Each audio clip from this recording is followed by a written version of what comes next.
نحمده ونستعينه ونستغفره ونؤمن به ونتوكل عليه ونعوذ بالله من شرور أنفسنا ومن سيئات أعمالنا من يهد الله فلا مضل له ومن يضلل فلا هادي له ونشهد أن لا إله إلا الله وحده لا شريك له أما بعد أعوذ بالله من الشيطان الرجيم بسم الله الرحمن الرحيم إن الصلاة تنهى عن الفحشاء والمنكر صدق اللہ العلی العظیم ونحن على ذلك لمن الشاہدین والشاکرین والحمد للہ رب العالمین۔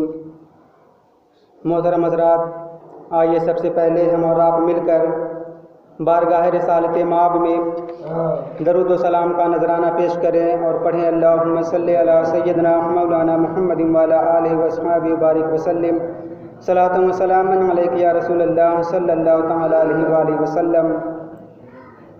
حضرات، ابھی میں نے جس آیت کریمہ کی تلاوت کرنے کا شرف حاصل کیا ہے، ان الصلاۃ تنہی عن الفحشاء والمنکر، جس کا ترجمہ ہے کہ بے شک نماز بری باتوں اور بے حیائیوں سے بچاتی ہے، روکتی ہے۔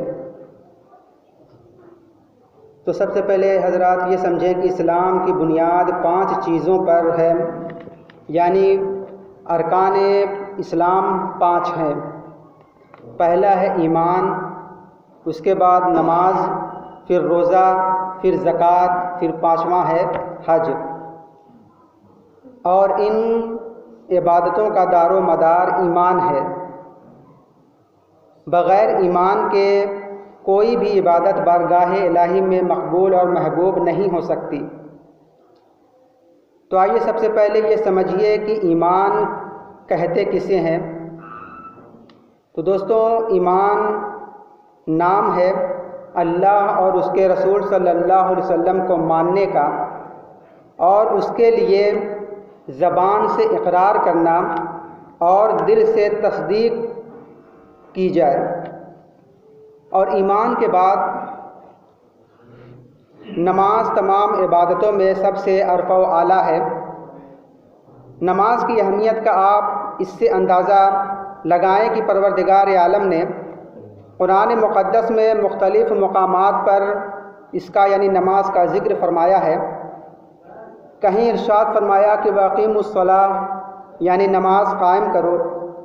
کہیں حکم ہوا حافظوا علی الصلوات والصلاۃ الوسطیٰ وقوموا للہ قانتین، یعنی نمازوں کی حفاظت کرو اور بالخصوص نماز عصر کی، اور اللہ کی بارگاہ میں ادب سے کھڑے رہو۔ اور کہیں ارشاد فرمایا کہ ان الصلاۃ تنہی عن الفحشاء والمنکر، کہ بے شک نماز تمام بے حیائی اور بری باتوں سے روک دیتی ہے۔ کہیں حکم ہوا یا ایھا الذین آمنوا استعینوا بالصبر والصلاۃ، یعنی اے ایمان والو صبر اور نماز سے مدد چاہو۔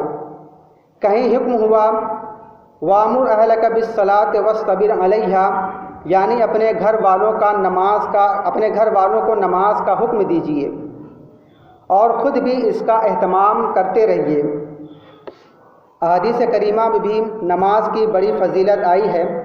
آئیے میں پہلی حدیث آپ کو سنا دوں کہ رسول اللہ صلی اللہ علیہ وسلم نے فرمایا کہ اپنی اولاد کو نماز کا حکم دو جب کہ وہ 7 سال کے ہو جائیں، اور انہیں نماز کے لیے مارو جب کہ وہ 10 برس ہو جائیں، اور بستروں میں انہیں الگ لٹاؤ۔ حالانکہ اب حدیث میں ہے کہ بچہ 7 سال کا ہو جائے تو اسے نماز کا حکم دو، 10 سال کا ہو جائے تو اگر پڑھنے نہیں جا رہا ہے تو مار کر اسے نماز پڑھنے کے لیے کہو۔ مگر حالانکہ نماز فرض ہونے کے لیے 3 چیزوں کا ہونا لازم ہے، یعنی 3 چیز ضروری ہے جس کی وجہ سے نماز فرض ہوگا۔ پہلا مسلمان ہونا، دوسرا عاقل ہونا، اور تیسرا بالغ ہونا۔ ان تینوں میں سے اگر ایک بھی فوت ہو جائے تو اس پر نماز فرض نہیں ہے۔ مثال کے طور پر عاقل بھی ہے اور بالغ بھی، یعنی کہ عقل والا بھی ہے، ہوش والا بھی ہے اور بالغ بھی ہے، مگر وہ مسلمان نہیں ہے تو اس پر نماز فرض نہیں ہے۔ اسی طرح مسلمان بھی ہے اور بالغ بھی، مگر عاقل نہیں ہے، عقل والا نہیں ہے تو ایسے شخص پر بھی نماز فرض نہیں ہے۔ اسی طرح مسلمان بھی ہے اور عاقل بھی ہے مگر بالغ نہیں تو ایسے شخص پر نماز کا پڑھنا فرض نہیں ہے۔ تو معلوم ہوا، پتہ چلا کہ نماز کے لیے ان 3 چیزوں کا ہونا لازم اور ضروری ہے، مگر رحمت عالم صلی اللہ علیہ وسلم 7 سال کے بچوں کو نماز کا حکم فرما رہے ہیں، اور جب کہ 10 برس کے بعد 10 برس کے ہو جائیں تو اسے مار کر نماز پڑھاؤ۔ مقصد یہ ہے کہ بچوں کے اندر بچپن ہی سے بچوں کے اندر نماز کا شوق پیدا ہو جائے، نماز پڑھنے کا طریقہ معلوم ہو جائے، اور بڑا ہوتے ہی بالغ ہوتے ہی نماز پڑھنے کا عادی ہو جائے اور نماز کا پابند ہو جائے۔ اب آئیے میں یہاں پر نماز کے چند فیوز و برکات آپ کو بتاتا چلوں کہ نماز حکم الہی ہے، نماز سنت مصطفیٰ ہے، نماز جان عبادت ہے، نماز شان ریاضت ہے، نماز باعث خیر و برکت ہے، نماز لیل شریعت ہے، نماز ذریعہ شفاعت ہے، نماز گناہوں سے بچنے کی ضمانت ہے، نماز جنت کی کنجی ہے، نماز محبت رسول کی علامت ہے، نماز پیشانی مومن کی زینت ہے، نماز پاکیزگی کی پہچان ہے، اور نماز قلب مومن کی طہارت ہے، نماز مفتاح جنت ہے، نماز اماء الدین ہے، نماز معراج المومنین ہے، بلکہ یوں کہہ لیا جائے کہ اصل ایمان اور اصل دین ہے نماز۔ میرے دوستو، نماز کے فضائل سے پہلے میں مناسب سمجھتا ہوں کہ وضو کے فضائل کا بھی ذکر کر دوں، کیونکہ جس طرح نماز جنت کی کنجی ہے اسی طرح وضو نماز کی کنجی ہے۔ میرے دینی بھائیوں، وضو شرط ہے، وضو شرط نماز ہے، یعنی نماز کے لیے وضو ضروری ہے۔ وضو درست تو نماز درست، وضو کامل تو نماز کامل۔ جس طرح ایک نمازی فرائض نماز کا خیال کرتا ہے، واجبات نماز پر توجہ دیتا ہے، سنن نماز اور مستحبات نماز کا خیال رکھتا ہے، اسی طرح فرائض وضو اور سنن مستحبات وضو کا بھی خیال رکھنا چاہیے کہ کس طرح وضو بنانا چاہیے، اور ارکان وضو کا بھی لحاظ ہونا چاہیے، کیونکہ حدیث پاک میں اس شخص کی بڑی فضیلت بیان کی گئی ہے جو اچھے طریقے سے وضو کرتا ہے۔ نبی کریم صلی اللہ علیہ وسلم نے فرمایا کہ جس شخص نے وضو کیا اور اچھی طرح وضو کیا تو اس کے جسم سے تمام خطائیں جھڑ گئیں، یہاں تک کہ ان کے ناخنوں کے نیچے سے بھی۔ حضرات، آپ اور ہم جب وضو کرتے ہیں تو اس کا طریقہ یہی ہے نا کہ پہلے دونوں ہاتھوں کو اس طرح دھوتے ہیں، دونوں ہاتھوں کو گٹوں سمیت دھوتے ہیں، پھر کلی کرتے ہیں، پھر چہرہ دھوتے ہیں، اور کان کی لو سے لے کر پیشانی تک پورا چہرہ دھوتے ہیں، پھر دونوں ہاتھوں کو کوہنیوں سمیت دھوتے ہیں، پھر چوتھائی سر کا مسح کرتے ہیں، پھر دونوں پاؤں کو ٹکنے سمیت دھوتے ہیں۔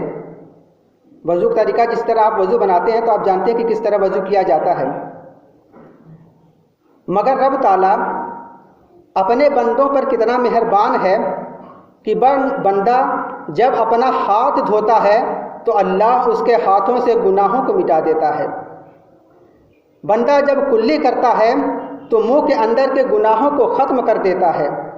بندہ جب ناک میں پانی چڑھاتا ہے تو اس کے ناک کے گناہوں کو مٹا دیتا ہے۔ بندہ جب چہرہ دھوتا ہے تو اس کے چہرے کے گناہوں کو ختم کر دیتا ہے۔ جب سر کا مسح کرتا ہے تو اس کے سر کے گناہوں کو مٹا دیتا ہے۔ جب پاؤں دھوتا ہے تو اس کے پاؤں کے گناہوں کو ختم کر دیتا ہے۔ یعنی بندہ اپنا کام کر رہا ہوتا ہے، وضو بنا رہا ہوتا ہے، اور رب اپنا کام کر رہا ہوتا ہے۔ بندہ اعضائے وضو کو پانی سے دھوتا ہے اور اللہ تعالیٰ اس کے جسم کے گناہوں کو بارش رحمت سے دھو دیتا ہے۔ بندہ اعضائے وضو کے گرد و غبار کو پانی سے پاک صاف کرتا ہے اور پروردگار عالم اعضائے وضو کو گناہوں سے پاک کر کے اس میں چمک عطا فرما دیتا ہے۔ وضو سے فارغ ہونے کے بعد ایک دعا پڑھی جاتی ہے جو یہاں پر لکھا ہوا ہے، جس کی حدیث پاک میں بڑی فضیلت آئی ہے۔ سماعت فرمائیے کہ حضرت عمر بن خطاب رضی اللہ تعالیٰ عنہ فرماتے ہیں کہ رسول اکرم صلی اللہ علیہ وسلم نے فرمایا کہ جس شخص نے اچھی طرح وضو کیا، پھر کلمہ شہادت پڑھا، یعنی اشہد ان لا الہ الا اللہ وحدہ لا شریک لہ ونشہد ان محمدا عبدہ ورسولہ، تو آقا صلی اللہ علیہ وسلم فرماتے ہیں کہ جس نے اچھی طرح وضو کیا، پھر کلمہ شہادت پڑھا، پھر اس کے بعد پڑھا اللہم اجعلنی من التوابین واجعلنی من المتطہرین، یعنی رب کی بارگاہ میں یہ دعا مانگتا کہ اے اللہ مجھے خوب خوب توبہ کرنے والوں اور خوب خوب پاک رہنے والوں میں سے بنا دے۔ تو اس کے لیے جنت کے 8 دروازے کھول دیے جاتے ہیں، جس دروازے سے چاہے جنت میں داخل ہو جائے۔ میرے بھائیوں، آج سے پختہ ارادہ کر لو کہ ہم جب بھی وضو کریں گے فرمان مصطفیٰ کے مطابق وضو کریں گے، سنت مصطفیٰ کے مطابق وضو کریں گے۔ ہم وضو بھی کریں گے اور بارگاہ الہی میں توبہ قبول ہونے کی التجا بھی کریں گے، وضو بھی کریں گے اور پاکی کی دعا بھی کریں گے۔ اور اللہ عز و جل کا کتنا بڑا احسان ہے کہ بندہ اگر اچھے طریقے سے وضو کر لے، پھر کلمہ شہادت پڑھے اشہد ان لا الہ الا اللہ وحدہ لا شریک لہ ونشہد ان محمدا عبدہ ورسولہ، پھر رب ذوالجلال کی بارگاہ میں اللہم اجعلنی من التوابین واجعلنی من المتطہرین، تو اس کے لیے جنت کا ایک دروازہ نہیں بلکہ 8 دروازے کھول دیے جاتے ہیں اور بشارت دی جاتی ہے، اس بندے کو خوشخبری دی جاتی ہے کہ اے میرے بندے میری جنت میں آ اور میری قدرت کا نظارہ کر لے، کیونکہ یہ باغ و بہار تیرے لیے ہے، یہ برگ و ثمر تیرے لیے ہے، یہ حوض کوثر تیرے لیے ہے، یہ حور و غلمان تیرے لیے ہے، یہ نور و نکہت سب تیرے لیے ہے، اور جنت کی جتنی نعمتیں ہیں سب تیرے لیے ہیں۔ اب یہاں پر میں وضو کے متعلق امام اعظم ابو حنیفہ رحمۃ اللہ علیہ کی ایک کرامت آپ کو بتا دوں تو پتہ چل جائے گا کہ حدیث پاک میں جو بتایا گیا ہے کہ جب بندہ وضو کرتا ہے تو اس کے گناہ جھڑ جاتے ہیں۔ اس سے پہلے میں نے جو حدیث بیان کی تھی کہ جو شخص اچھے طریقے سے وضو کرے تو اس کے جسم کے گناہ جھڑ جاتے ہیں۔ آپ سوچتے ہوں گے کہ گناہ جسم سے جھڑتا ہے مگر دیکھنے میں کیوں نہیں آتا؟ پانی تو بالکل اسی طرح پاک صاف نظر آتا ہے، اگر گناہ جھڑتا تو پانی ضرور میلا نظر آتا، غلیظ نظر آتا۔ چنانچہ ذہن فکر میں مختلف قسم کے خیالات ابھرتے ہیں۔ ٹھیک یہی سوچ، یہی فکر، یہی خیال لے کر ایک شخص امام المسلمین حضرت امام ابو حنیفہ رحمۃ اللہ علیہ کے بارگاہ میں آیا اور عرض کیا کہ جو شخص اچھی طرح وضو کرے تو اس کے جسم کے گناہ جھڑ جاتے ہیں، لیکن ہم وضو کرتے ہیں ہمیں تو ایسی کوئی بات نظر نہیں آتی اور نہ ایسا محسوس ہوتا ہے کہ ہمارا گناہ پانی کے ساتھ گر جاتا ہو۔ امام اعظم سمجھ گئے کہ اس سائل کو سمجھانے اور بتانے کی ضرورت نہیں ہے بلکہ مشاہدہ کرانے کی ضرورت ہے، دکھانے کی ضرورت ہے، اس کی آنکھوں سے پردہ اور حجابات ہٹانے کی ضرورت ہے، خود بخود سمجھ جائے گا کہ گناہ گرتا ہے یا نہیں۔ امام اعظم ابو حنیفہ رحمۃ اللہ علیہ نے اپنی ولایت والی نظر اس کے چہرے پر ڈالی، نظر ڈالتے ہی اس کے آنکھوں سے حجابات اٹھ گئے، آن کی آن میں سارے پردے ہٹ گئے، آنکھوں میں نور بڑھ گیا، جو چیز نظر نہیں آتی تھی وہ بھی نظر آنے لگی۔ تو آئیے سنجیدگی کے ساتھ سماعت فرمائیے کہ نماز کے لیے اذان دی گئی۔ امام ابو حنیفہ کے واقعے میں بیان کر رہا ہوں کہ اذان کے لیے نماز دی گئی، اتنے میں ایک شخص آیا اور وضو کرنے میں مشغول ہو گیا۔ امام اعظم نے اس سائل کو جس نے سوال کیا تھا بلایا کہ ادھر آؤ، جو شخص وضو کر رہا ہے اور اس کے اعضاء سے جو استعمال شدہ پانی گر رہا ہے تو وہ پانی تم کو کیسا لگ رہا ہے؟ اس نے بغور دیکھا اور کہا کہ اس کا پانی کیچڑ کے مانند نظر آ رہا ہے۔ پھر دوسرا شخص آیا اور وضو کرنے لگا تو آپ نے فرمایا کہ اس شخص کو بھی دیکھ کہ اس کے اعضاء کے ساتھ پانی گر رہا ہے، کیسا پانی گر رہا ہے؟ سائل نے غور سے دیکھا اور کہا کہ اس کا مٹیلا کلر کا پانی نظر آ رہا ہے۔